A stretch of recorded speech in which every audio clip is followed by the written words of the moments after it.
But if it's something that you wanna do and if it's something that makes you happy, just keep posting. Like, you will have lost a lot more if you're like, "Oh, people are gonna judge me. People are gonna, talk smack, and people are gonna make fun of me for doing these things, or somebody's out there is gonna think that it's cringe."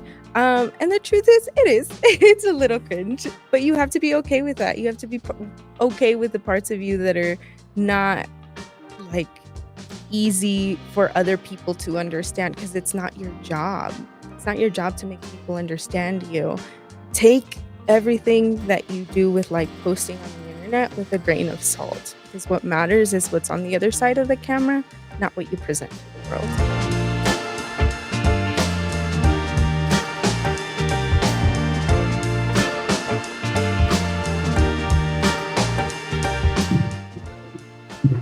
Hello, everyone. This is the Fashion Forward with All Things Beauty. I'm Priya. I'm Jackie. I'm Camila. And this is our star guest. And I'm Mari. So, we have been seeing your TikTok and Instagram accounts, and we really saw that you're into fashion and traveling. And we want to ask you some questions. Lay it on me.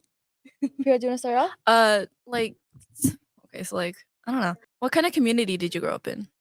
I grew up here, actually. I grew up in both Aurora, Colorado, up until I was about 10 or 11 years old. And then I grew up Montbello, GVR. I went to MLK. And I graduated in 2018, and I'm still here. That's good. Was it like what brought you into fashion? Brought me into fashion. I love expressing myself. I think for a long, long time, my mom would dress me in these like really, it's funny that I'm saying this now because I'm literally wearing baggy pants, but she would dress me in these.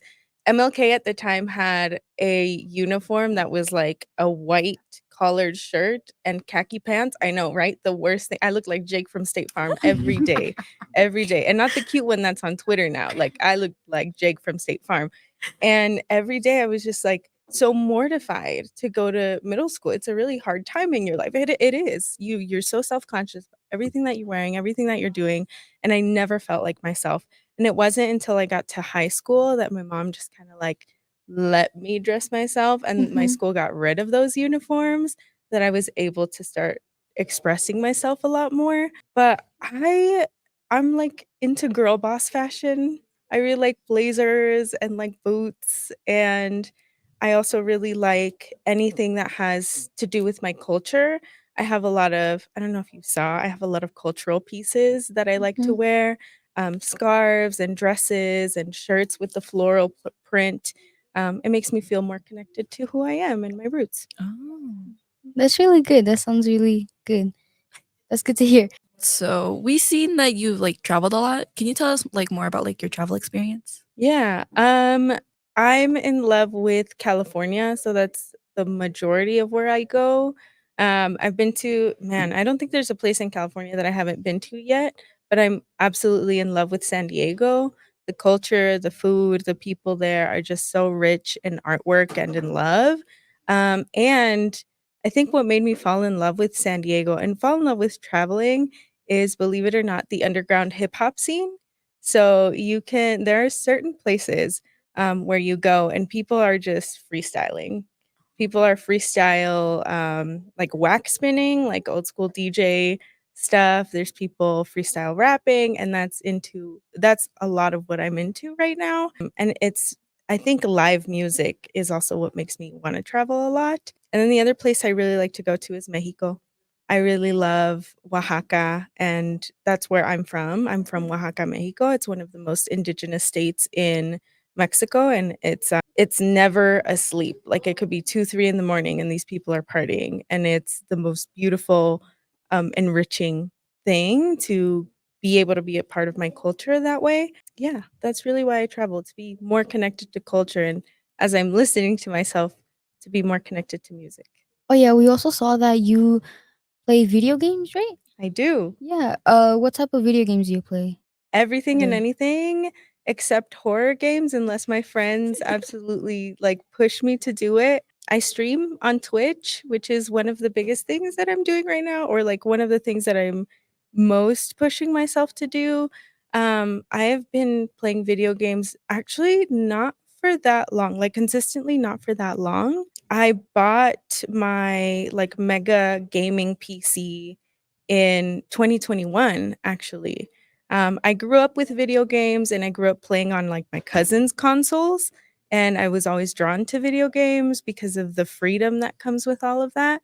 But it's not until recently and that's only because think the gaming community can be very toxic to women. I recently started a clips channel. It's just my like my regular at it's Maddie McFly Clips. And I literally posted like 2 videos there. And immediately on the second video, I think it was a lot of me and my friends just being crazy, saying random stuff, the usual things that you do. And I got a bunch of hate comments. I got a bunch of hate comments from dudes being like, "Oh, you think this is funny? This is not funny. Like, girls shouldn't have fun in video games. Video games aren't for girls." And you're just like, "Wow, it takes a lot of energy to want to do something like that and just go out of your way to hate on somebody for literally having fun." So I think after seeing that, it made me wanna do it more because I like to prove people wrong. That's really good. That's good confidence. And do you do it daily? Like how many times a week or Oh like my god, you're exposing me here. I was like, video games have consumed my life. I not only do video games just for fun, um, I also do video games for work. So we play inside of with the LiTT Gaming Lab with partners with CU Boulder.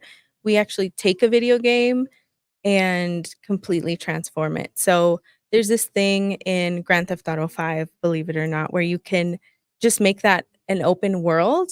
And we've done so many things with it where we've customized it. We've created a Pride Street that is just, it's Pride every day in Lit City. We've customized our cars and made it more inclusive. And I don't know how to say that within just like a couple minutes and describe to you what I do. But we take that video game, model situations in the real world, things like police brutality, things like oppression, things like the patriarchy, and we really break them down. So, video games are not just a part of my social life, they're a part of my work and what I do. And it's a beautiful thing to experience. Did you had anyone at the moment supporting you, like with like what you do right now? Yeah, my parents are my biggest supporters. Like, mom and dad are like, they don't understand it all the time. They're like, "I don't know what you do for work, and I don't know what it is that you're doing yelling at your camera all the time, but I know that it makes you happy, and I know that just my family. I have younger nephews and cousins who are, like, my number 1 supporters. Yeah, it's a way to be able to spend time with people no matter how far away they are from you. Yeah. That's good. yeah, that's really good because it feels good when you have people supporting you. But when you got a lot of hate comments, I saw like from what I heard, you had a good confidence. And how are you able to like have a good confidence? Or, like, I think it's the people you surround yourself with. My group of people who I play games with are other like femme identifying people. It's like the people who experience these things every day. It's women, it's people who are in the LGBTQIA community.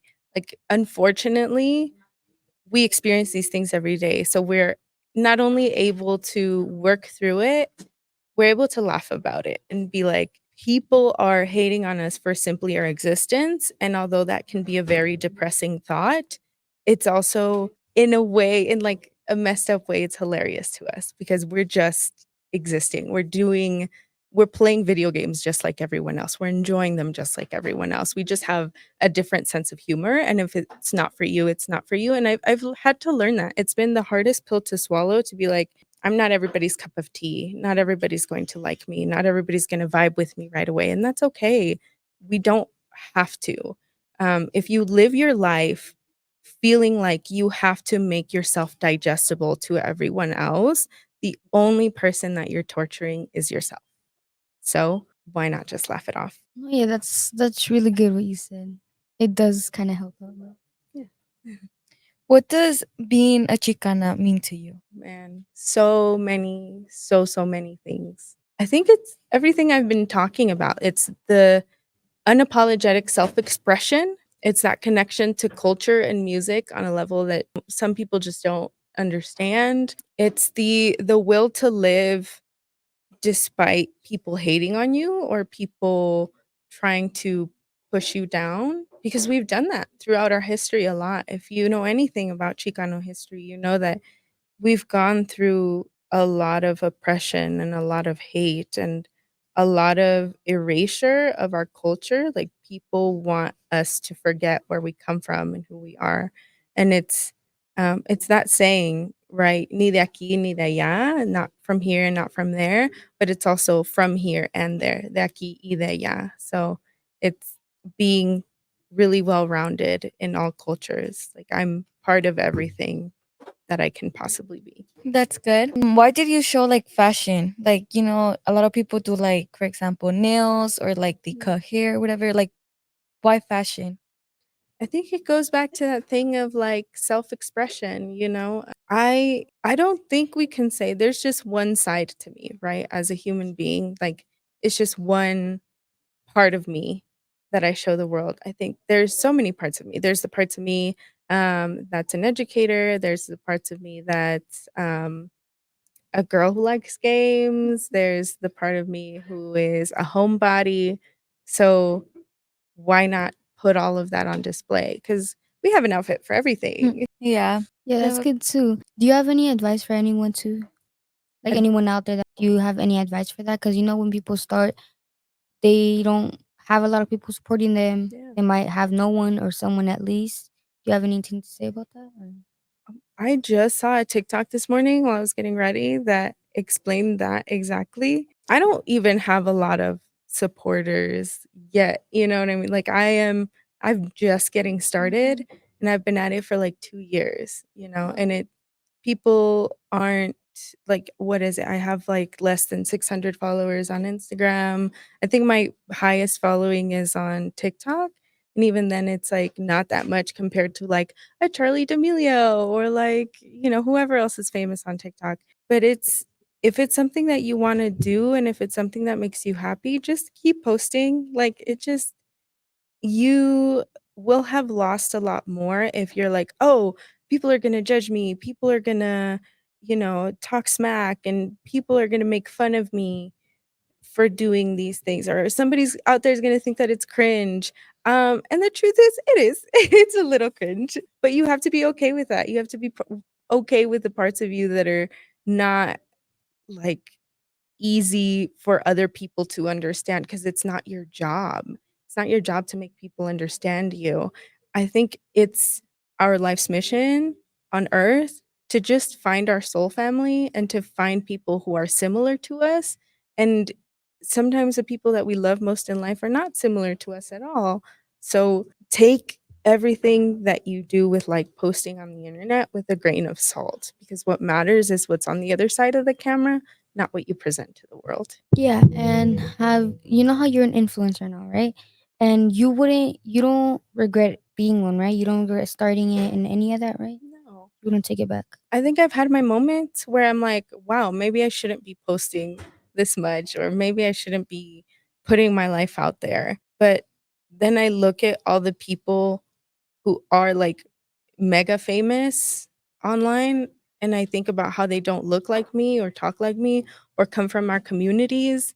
And I try my hardest to be like, well, there has to be other people out there who look and talk like me, who can relate to the things that I'm saying or to the things that I'm posting or to just the way that I enjoy life. There has to be more, because I can't be the only one. And like, being in this space really proves that I'm not the only one. Was it hard for you being an influencer at the beginning? No, honestly, it was a lot easier in the beginning because there was not that much of an audience. So I was just like, whatever I would throw out there was very experimental. So I would say that's also part of the advice that I want to give is like, everything that you throw out there in the beginning is going to be a lot easier than when people are actually watching your stuff. Because then once people are watching your stuff, you're gonna be like, oh, they didn't like this, or they did like this, or they didn't. When you start out, you can just do whatever you want and see what feels good. That's good. What do you learn about social media? It's a very double-edged sword. social media is very two-sided. It can be really a really positive place where like you find your people and you find people who identify like you, or it can be that toxic place that is like you're so cringe and you shouldn't be doing this and you're, just spewing out a lot of hate. So I also have learned not to take it that seriously. Like don't let it be the reason why you're getting up and going to sleep in the mornings. Like, let it be just a tool that you use to platform yourself, to platform other people. Yeah, let the internet be a tool to amplify your voice versus it being the thing that shuts you down. Mhm. Yeah, that's really good too. Do you have fun posting, or like you don't really? Oh yeah, do you have fun posting? I do. I do. Sometimes I have fun. Sometimes, I don't know if y'all seen all of my Tia TikToks. Like that's one of my little personalities that I like to put out there. Yeah. It's just I imagine what like I'm gonna be like when I'm 60, you know? Yeah. I think aging is a really scary thing for all of us. We're like, oh, we don't want to get old, we don't want to get wrinkles, but like it's a beautiful thing. We all deserve to get to an age where we can tell stories about our youth. So I think I'm starting that now. So I think I have the most fun when I'm playing a personality and I'm like trying to be funny because I watch my own TikToks and I make myself laugh, and it's it's really dumb, but I think I do it more so to entertain myself than I do to other people, and I think if it's not feeling that way for you, if it's more like, "Oh, I'm putting a show for someone else," that's when it starts to get hard versus like, "Oh, I can watch this and I'll watch this 40 years from now and be like, that's she was ridiculous." Yeah, and we saw that you like traveling a lot, and I wanted to ask if you would travel out of the state, or you just like travel around here and find places that aren't well known but are still good. Yeah, I would like to travel more. I recently just went to Kansas City, Missouri. It was the first time I've ever been there, and it felt like such a random place for me. I went there for a conference to talk about our work, but when I got there, it was so surprising and so beautiful, and I just realized that I needed to be doing more of that, and I think the only places that I'm like, I don't know if I'd go there alone are like the really remote in the middle of nowhere towns that like influencers like to make content about like I spent a day in the middle of nowhere in Scotland. Like I don't know if I'd do that. That's probably a lot for me. But like yeah, I think anywhere that has music and art and food, I'm there. Which culture have you like experienced that you find it like the most fun? That's hard because like I'm just so attached to my own culture. I think I'm so attached to like Mexican food and music and dance and particularly, I think the indigenous community, because that's where my roots are. I mean, you can see it in my face, you can see it in my skin. Our cultures and our practices make me feel home no matter where I am. Yeah.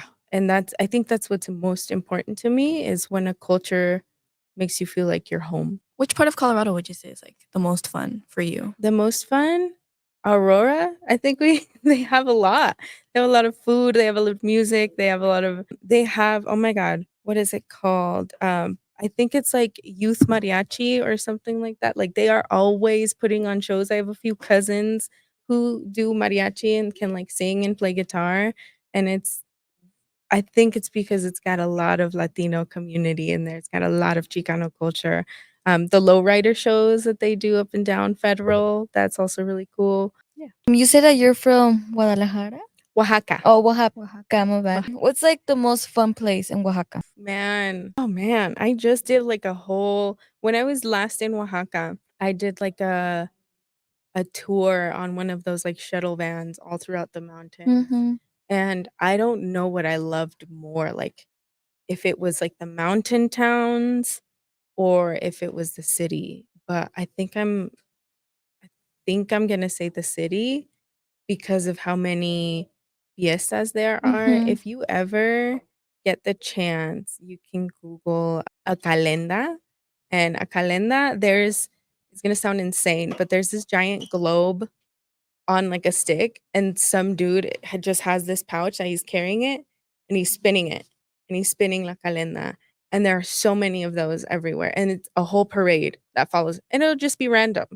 Like you'll be walking down the street, I kid you not, and there will be a parade with music and people handing out food. Like yeah, the city in Oaxaca, it's called El Zócalo, it's very lively and it's probably my favorite place to be at.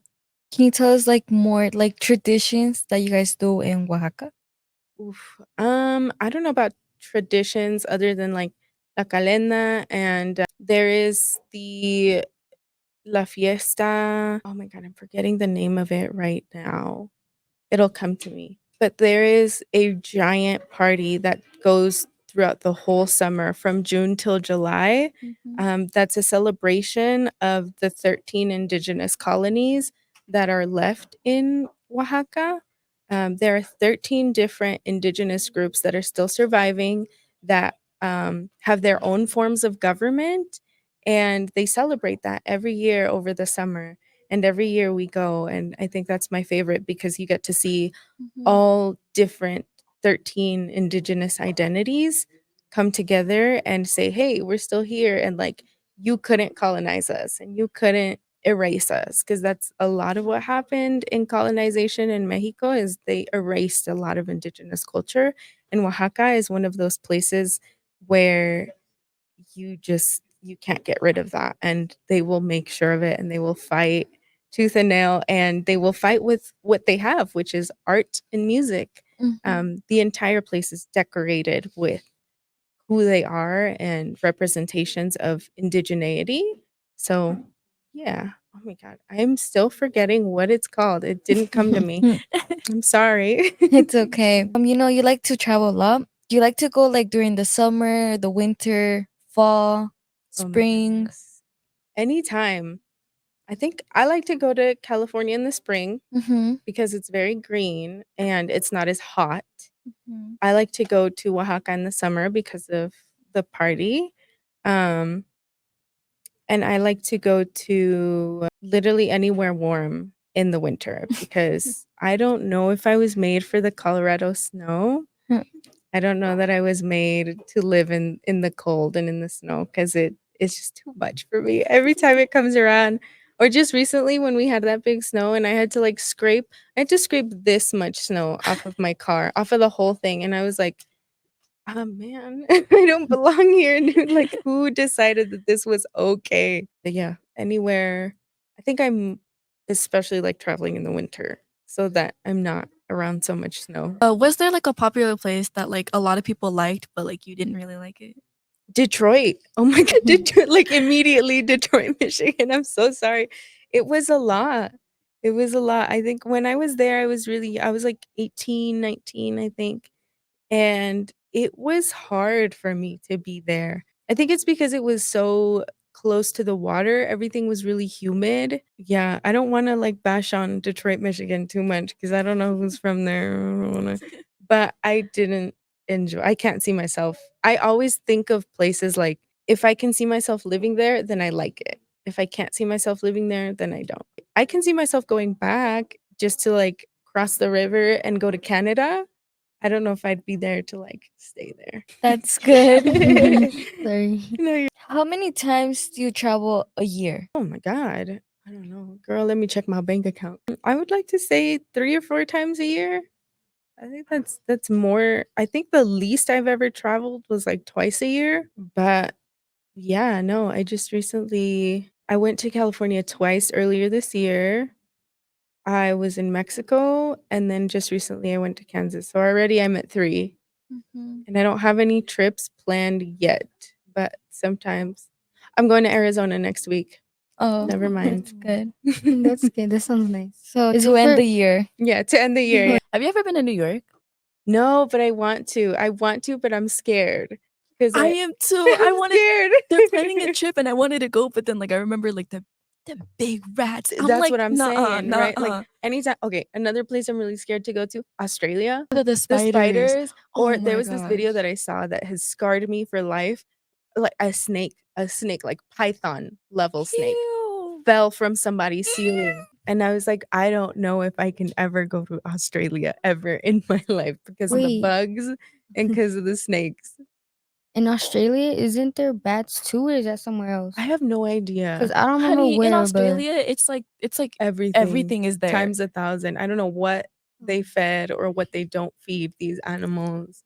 no, yeah, I'm because I just so saw scared of this. Australia. I'm not gonna lie to you. I feel like you would never like to go to Hawaii because this one time I saw this big cockroach outside. I was like, nah, get me home. I want to go to Hawaii so badly, and that's also one thing that's stopping me is like the snakes. And I'm also afraid of the ocean. Oh. I get seasick, and my friend has been trying to get me to go on this cruise. My friend lives in Puerto Rico, and he's like, "Oh, let's go to Puerto Rico and let's go to a cruise." And I'm just like, I can't do it. I will get sick. All right. I think that's all the questions that we have. Once again, this is the Fashion Forward. I'm Priya. I'm Jackie. I'm Camila. And I'm Maddie. All right. Bye, everybody. Thank you for having us. Bye.